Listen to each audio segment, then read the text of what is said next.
Hey guys, so it's almost Thanksgiving, which is my favorite holiday, by the way. And it means that pre-screenings are due in the next couple weeks, and it means that winter break is coming, and it means auditions are coming.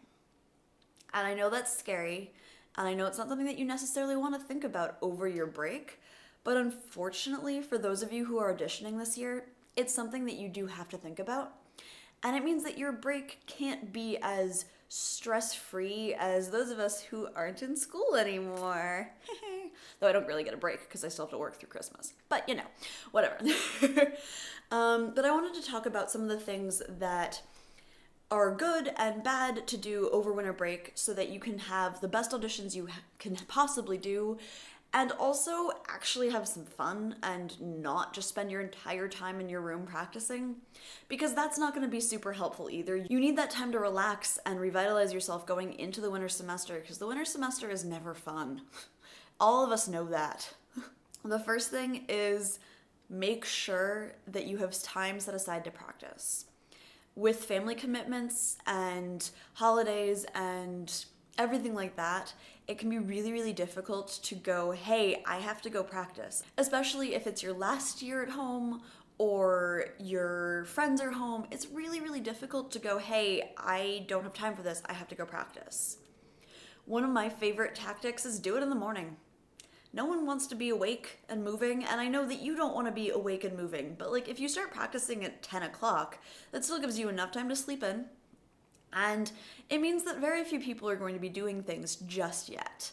I know with my friends, it was mostly like evening events and things in the afternoon, and I could practice in the mornings. That being said, when I was going into undergrad, I definitely didn't do that. Wish I had, but starting your day earlier, and not super early, I'm not saying to start practicing at 8 in the morning because I feel like your parents would probably kill you, but just start it a little bit earlier and get your practicing out of the way so you actually can go enjoy yourself later in the day. You have everything done, and so you can go do fun things and not have the guilt or weight of not having practiced. With that, also just kind of creating a regimented schedule to practice within is important. That way you can legitimately tell them, hey, I can't do anything from this time, I have to practice, and it just becomes a thing that they have to deal with rather than this like moving target that they're trying to work around. And that means it's easier to plan things, and it means that it just makes your life more fun. I really am a big proponent of practice plans. Especially when you're working through audition music, you need to make sure that you're working on everything. And that can be very difficult because a lot of auditions have a lot of repertoire that you have to work on. So having a plan where you're working on everything through the course of the week, not necessarily everything every day, but where everything gets worked on over the course of the week and you adjust based on need or where you're feeling uncomfortable, means that when you're getting closer to the auditions, you've already put the hard work in. One of the biggest things that I see with young musicians, and I did this myself, is that you kind of put it off and put it off. The best kind of preparation is early preparation because it means that by the time you're getting into your auditions, you're not learning it or working on it, you're polishing it or you have polished it. And that means that your auditions are going to go better because you're presenting your best product. And that's hard to learn, and it's something that I learned the hard way, and it's one of the big reasons why my master's auditions went much better than my undergrad auditions, is because I learned from my mistakes.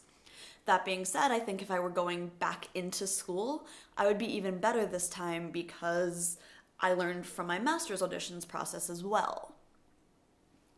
One of the things that I didn't do was really learn the scores as well as I should have.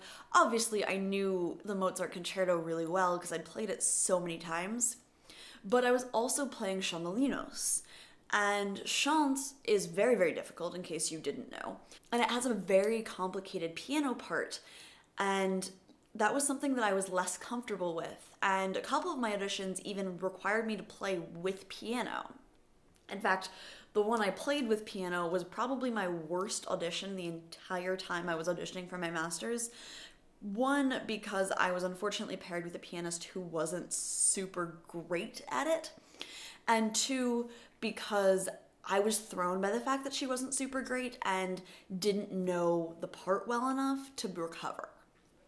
So, one of the big things is know whether you need to play with piano, and even if you don't, learn the piano part and learn what you're playing with, so that way you're really playing it as the whole, despite the fact that you might not have piano in your audition.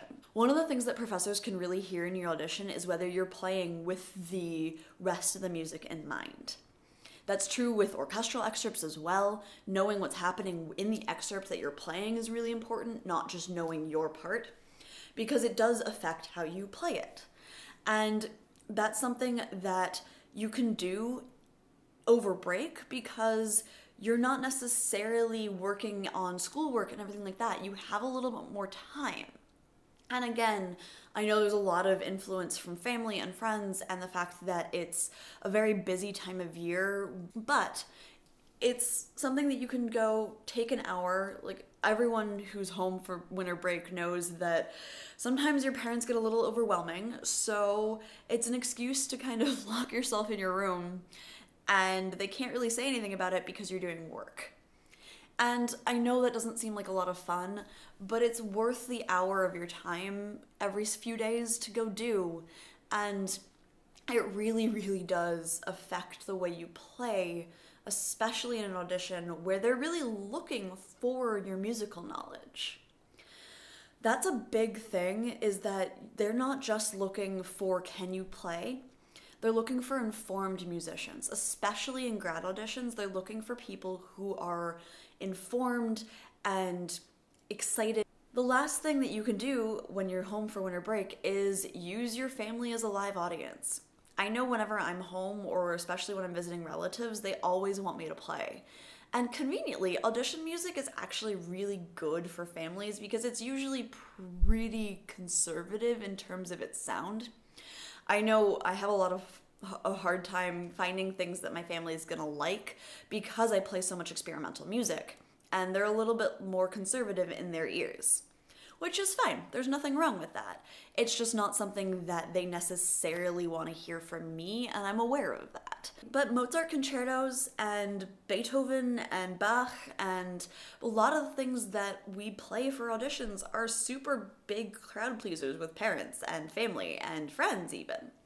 So use them as a live audience and a test subject because they're there and they probably have asked you to play, so it's only in their best interest to help you.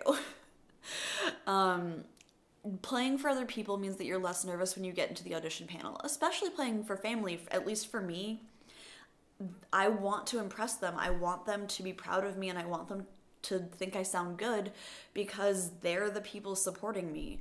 And yes, I'm aware of the fact that my family will support me unconditionally, but it still feels like it has a little bit more pressure to it because they're my family and I want to impress them.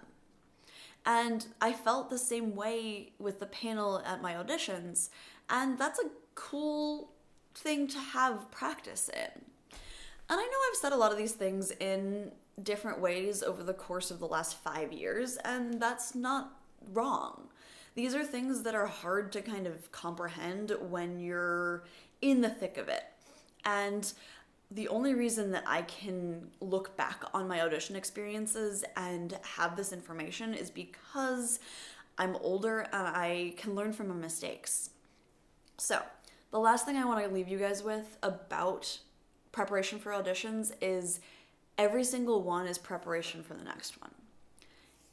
They will obviously have an effect on your life, but they're also practice for the next one. If you don't get into any school the first time, there's nothing wrong with that. If you want to be in music school, take those auditions as a learning experience and try again the next year, or even in 2 years. There's nothing wrong with taking time off, and there's nothing wrong with not getting in the first time. I know I've said this a lot, but I only got into one grad school and I didn't think I was going to get into any.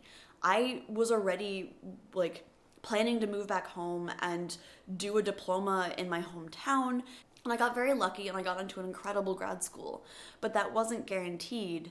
And that's a thing that you have to remember, is It's a process, it's a learning experience, and just because you quote unquote failed the first time doesn't mean that you fail completely.